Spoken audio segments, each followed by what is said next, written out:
This is section 6.3. These are the questions that you had to work on from section 6.3 on fraction multiplication, multiplying a proper fraction by a proper fraction.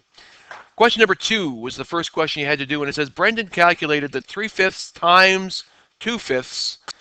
He did 3/5 times 2/5 equals 6/5. What mistake did he make? So for A, the mistake that he made, well, what he should have done, let's just talk about what he should have done first. We said the easiest way to multiply to get an answer is to multiply your numerators and multiply your denominators, and the answer he should have got was 6/25. Okay? Now what he did was he applied the idea of addition, because in addition you add the numerators and you keep the denominator. So for him, he multiplied the numerators to get 6, but he kept the denominator. So he's kind of crossing his wires with his rules. With addition and subtraction, you're supposed to keep the denominator and add or subtract the numerators. But with multiplication, you're supposed to multiply the numerators out and multiply the denominators out. So when we get into BEDMAS questions with fractions, which I know you all love your BEDMAS questions, when we start doing it with fractions, you have to remember that you need common denominators for when you add and subtract, but when you multiply them, you don't necessarily need common denominators. You simply multiply the numerators and multiply the denominators. The second question says use diagrams to determine each product. So the first thing I want to do is I want to make a note that explains what the product of these two fractions is. This technically says 1/4 of 2/3. Now as I read that 1/4 of 2/3, my brain starts thinking, okay, what am I starting with? Am I starting with 1/4 or am I starting with 2/3 of something? And the answer is I start with 2/3 of it. So my first picture will be 2/3. And then I ask myself, well, how much do I get to have of that 2/3? Now I can think of it as 2/3 of a pizza, 2/3 of a chocolate bar, etc. I get to keep 1/4. So I'm going to cut it into quarters. And 1/4 would be that top line there. So based solely on the paper folding, or the diagram, it used to have a denominator of 3. Now there are 12 parts. And in that quarter of all of it that I get to keep, there are 2 parts out of the 12 that I actually get to have chocolate or a pizza or whatever. So the answer is 2 parts out of 12, which is not lowest terms. In lowest terms, we can then take that answer, 2 over 12, and reduce it by dividing both the numerator and the denominator by 2 to get the lowest terms of 1/6. In the second question, B, I am going to write down 7/10 of a half. And that is the only way I can get my brain around what I have to draw. Okay, 7/10 of a half. So I'll start with a half. And I get to have 7/10 or 70% of that half I get to keep. So the tricky part is you're cutting this into 10 parts. So 1, 2, 3, 4 lines make 5 parts. 1, 2, 3. That's not bad. That's not bad at all. So this is 1/10, 2/10, 3/10, 4/10, 5/10, 6/10, 7/10 of the half. And if I was to circle it, it would be this part right here. This is 7/10 of the half. So what used to be a denominator of 2 now is a denominator of 20 parts. There are now 20 parts. When I cut that half into 10 equal parts, there are 20 parts now. And there are 1, 2, 3, 4, 5, 6, 7 parts out of the 20 that I get to keep. So we started with half a pizza, and they said, listen, we have half a pizza. You can have 70% of it, or 7/10 of it. You're like, oh, sweet. Well, how much is that? That would be 7/20. And that kind of makes sense because half would have been 10/20, right? That's the half the pizza. And if I get to keep 7/10 of that, right, or 70% of it, it would be 7 parts out of 20.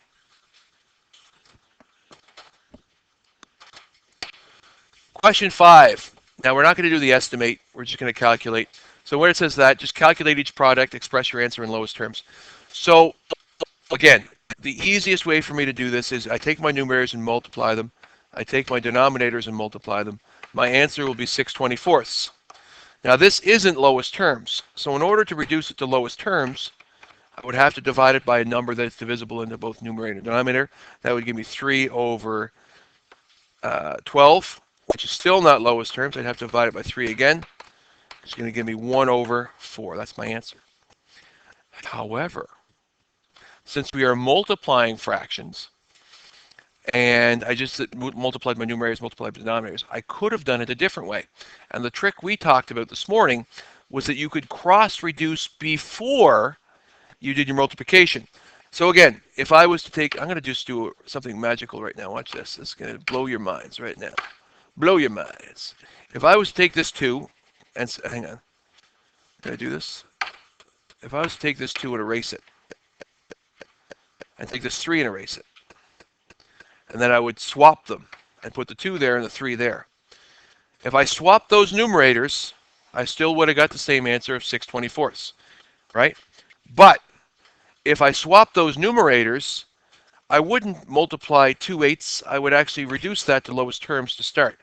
I could use 2/8 if I wanted to, but a smarter person would realize the smaller the numbers, the easier it is to multiply.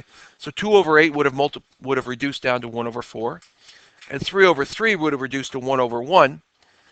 And now, when I multiplied those numerators, I would be multiplying 1 by 1 to get 1, 4 by 1 to get 4, and I have my answer, but I didn't do any of this.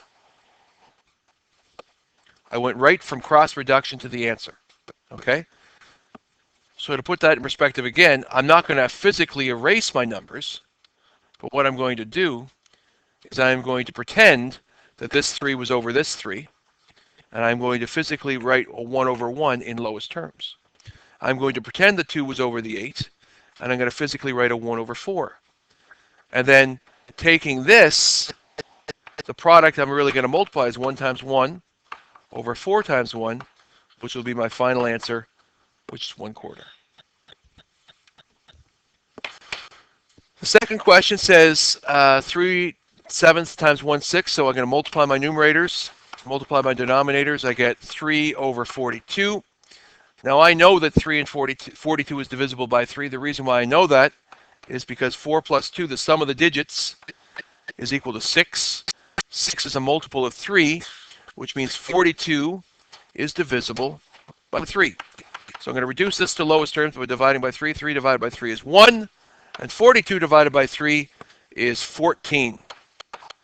So your answer in lowest terms, I think, isn't it, is 1/14. 1/14. However,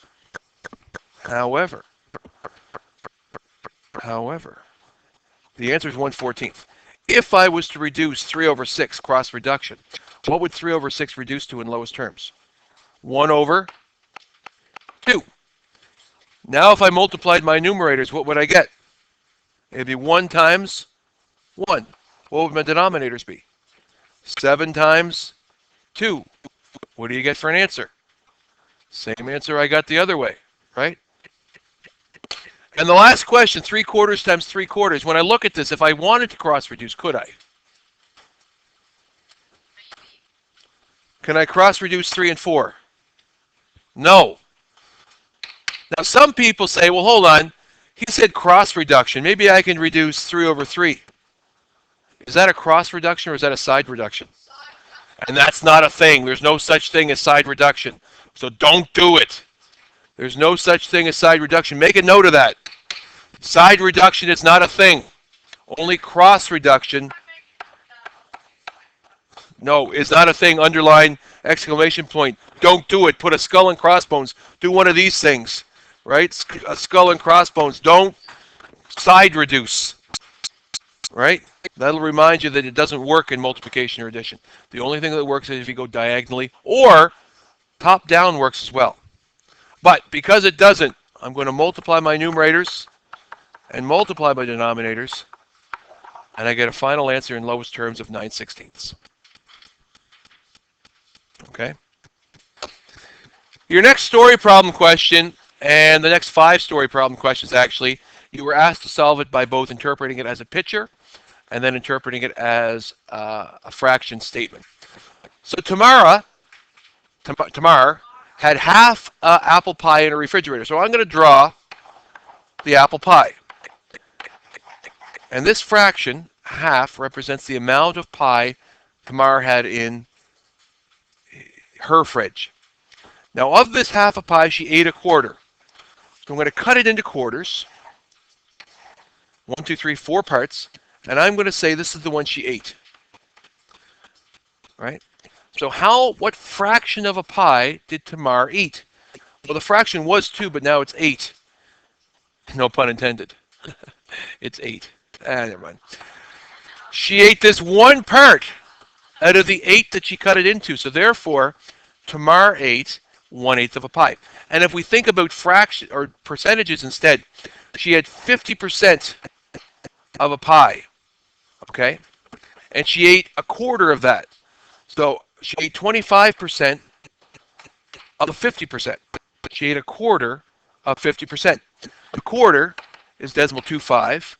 Of is this 0.5. If I take my calculator and say, what is 25% of 50%? Oh, that's not 50%. Of 50%. And the answer is 0.125. But guess what? 1/8. 1 divided by 8. Ta-da! Magic, people. I'm a magic person, right? So if you translated it, instead of using fractions, if you thought about it percentages, instead of thinking percentages, you thought about decimals, and you asked the calculator to do the work for you, keeping in mind fractions and decimals are the same thing, you could get the answer using decimals instead. Question 8 says, Marius spent a third of his time sleeping. Well, we've done this 1,000 times, so the first thing we're going to do is draw a day. This red box represents a day. And of that day, this third is sleepy time. This is how much time Marius spends sleeping every day. But while he is asleep, he dreams for a quarter of the time. So I'm going to cut this day into quarters. And this quarter up here is dreaming. So what used to be a third is now cut into 12 parts, one part of which is dreaming. So what fraction of the time in the day is spent dreaming? 1/12 of a day is spent dreaming. So how many hours is that? So if I think about 1/12 of a day, and I think of a day not as being a day, but rather 24 hours, and I think of the word of as being multiplication, I really have a question taken right from section 6.1 on multiplying a whole number by a fraction. And if we think of 24 as being 24 over 1, which is what 24 is, then when I use my cheat of multiplying the numerators, oh, I got a mistake here. It's supposed to be 12 here. Multiply the numerators, multiply the denominators, I get 24 over 12, which in lowest terms is 2. So for how many hours a day is Marius dreaming? Therefore, he dreams for 2 hours a day. Likewise, if we have 40 minutes of class time, I could say that Donovan daydreams for 35 minutes of the 40 minutes. And I could also say, question 9 says about 1/20 of the people of the world live in Canada or the US. So this is the whole world. And 1/20, so 1, 2, 3, 4, 5, 6, 7, 8, 9, 10, 11, 12, 13, 14, 15, 16, 17, 18, 19. 19 lines make... So there is 20 parts. Now this one I'm shading in the entire world, that one strip at a 20 represents Americans and Canadians. The rest of these empty strips represent Chinese, Indian, Pakistani, Australian, Russian, British, etc. The rest of the world. But of this 1/20, 1/10 of it live in Canada. So I'm going to cut it into 10 parts. 1, 2, 3, 4, 5, 6, 7, 8, 9. 9 lines make 10 parts.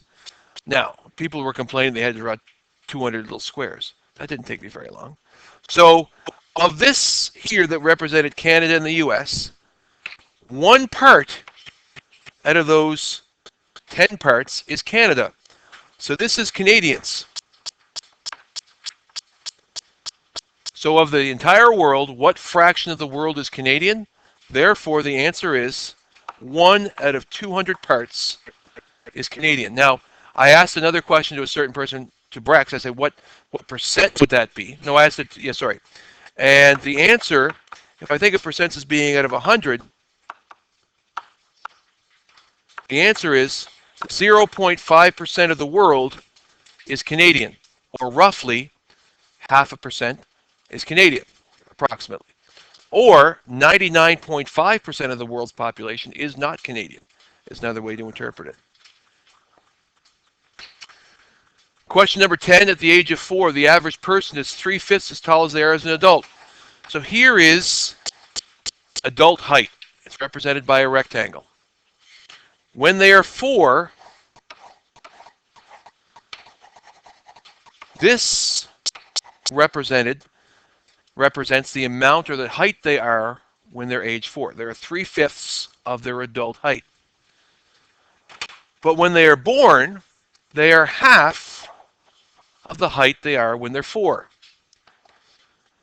So this height here represents, this up here, in relative comparison to the height they are when they're born, they are 3/10 of their adult height when they are born.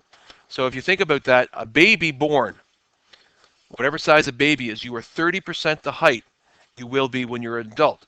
To put that into a different perspective, if you multiply a baby's height by 3 and a third, you will have how big they're going to be approximately when they're an adult.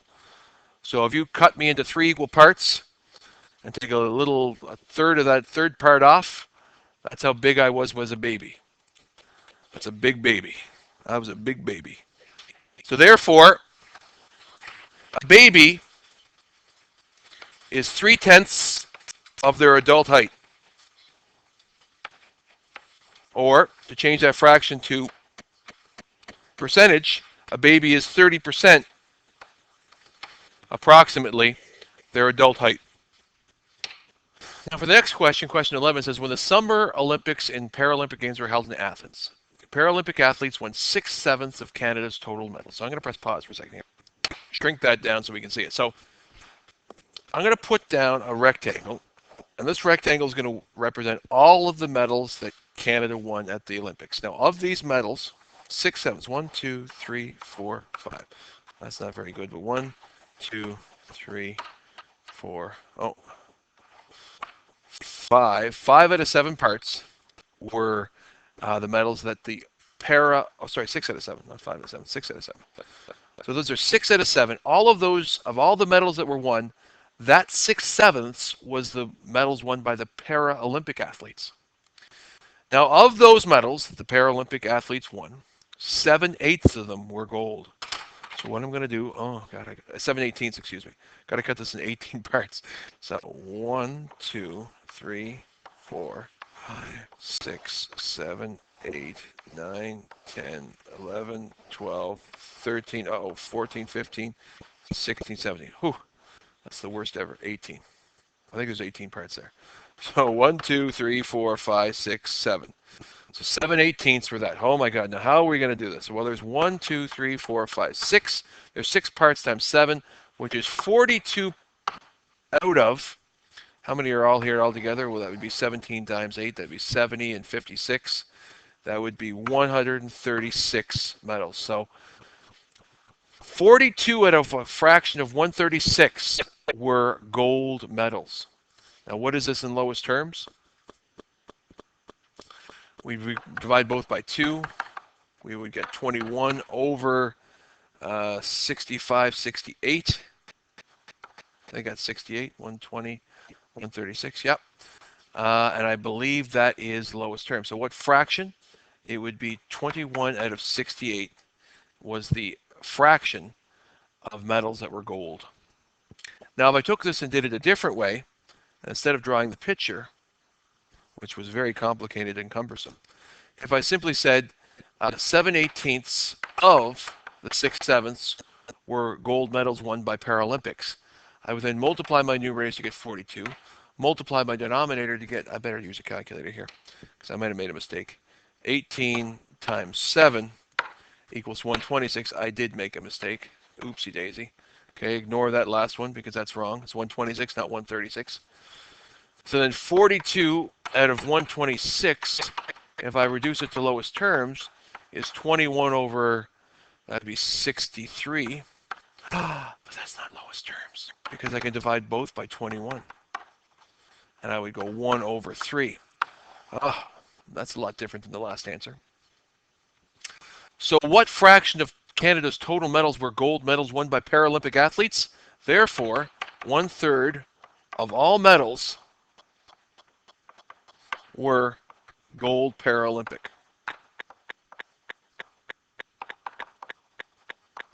Perfect.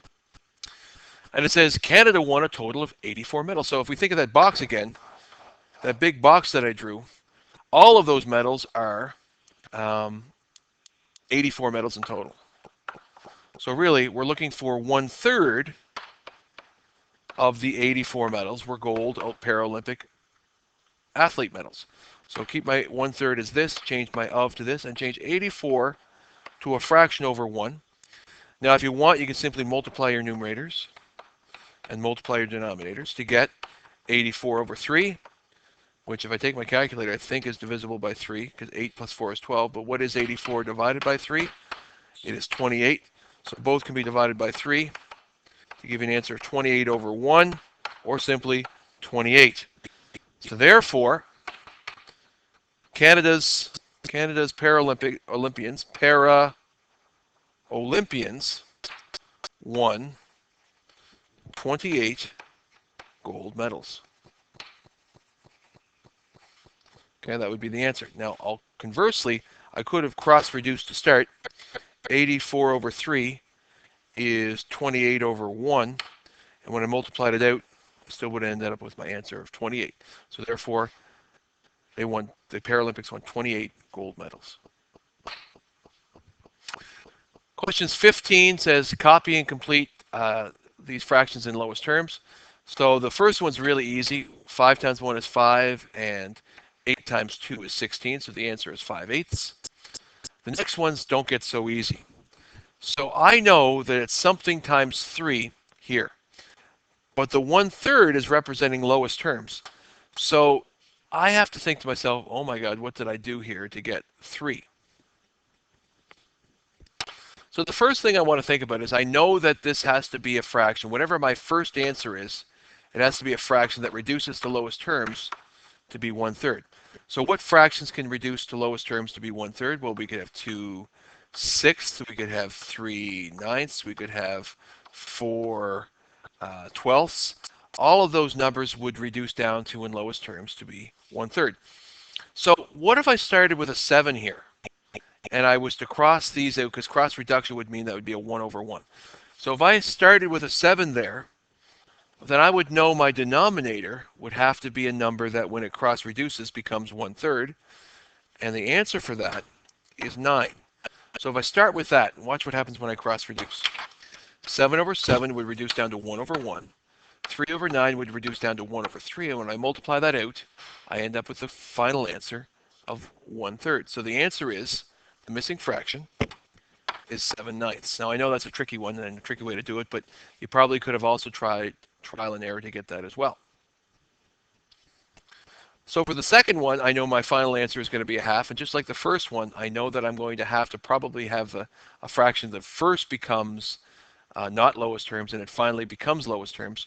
So what are all my fractions that are equivalent to a half? Well, there'll be 2/4 and 3/6 and 4/8 and 5/10 and 6/12. I'm going to stop at 7/14 because I'm lazy. And if I use that idea of cross reduction, if I was to put a 3 here, okay, then I know that that's going to cross reduce and become 1 over 1. So my next question is, well, what denominator would 2 have to have here to end up being one of these fractions? And the answer is 4. Because if I had that, I would end up with 2 over 4, which in lowest terms would be 1 over 2. And therefore, the answer to this question is 3 over 4. If you multiply it out, you get 6 over 12, and 6 over 12 in lowest terms is 1/2. So with your next question, if I think of equivalent fractions to 5/8, oh, that's not what I want to do, sorry. I think of equivalent, oh, sorry. Oh, where am I at here? I'm losing all. If I think of my equivalent fractions to 5/8, oh, for heaven's sake. 5/8 is equal to 10/16. It's equal to 15/24, etc. So if I was to try and make one of these fractions, I could make this fraction by multiplying the numerators by 5 and multiplying the denominators by 6, and I end up with 15/24. So therefore, your answer is 5/6. I know that was confusing, but if you got confused on it, hopefully that helped you at the end. And finally, the sum and the product of two fractions, use the sum and product to get this. So what fraction plus a fraction equals 1/2? And what fraction times a fraction equals 1/16? So whatever we use, it has to be identical. So for this one, a quarter plus a quarter is a half, and a quarter times a quarter is a 16th. So your answer is the sum and product of two fractions. For A, the answer is a quarter and a quarter will give you both a sum of a half and a product of a 16th. With the next one, what fraction multiplies by itself to get you 1/6? Well, we could use for that one, we could think about ways we can get 1/6 when we multiply. We could probably think of 1/3 and 1/2. We'll try that one first and see if it works. So 1/3 and 1/2 multiply to get you 1/6. But if I think of their sum, if they add up together to get you 5/6, then we're right. So remember, when we add, we need a common denominator. The equivalent fraction for 1/3 is 2/6. The equivalent fraction for 1/2 is 3/6. When I add that, keep your denominator and add your numerators. The answer is 5/6, which means the two fractions you would multiply together are 1/2 and 1/3, and add together the same thing, 1/3 and 1/2. Your last question says, what sum, two fractions have a sum of 2/3 but a product of 1/12? So I'm going to start with my product to get me 1/12. Start with a 1 and a 1 and a 3 and a 4. That makes sense, that might work. So I'm going to take a third, and I'm going to add it to a quarter and see if that works. So common denominator will be 12. This will be 4/12, which is equivalent to 1/3, plus 3/12. For a sum, I get 7/12, which is not 2/3. So the two fractions that I start with cannot be 1/3 and 1/4. So then I have to try something else. Well, what if I did 1/2 plus 1/6? Sorry, times 1/6. That's one way to multiply to get 1/12. Let's see if they add together to get 2/3. Common denominator will be 6. This will be 3/6. 3/6 plus 1/6 is 4/6, and 4/6 in lowest terms is 2/3. So we have our two fractions. The sum of 2/3 would be 1/2 and 1/6. And when we take those same two fractions, 1/2 and 1/6, and multiply them, we get 1/12.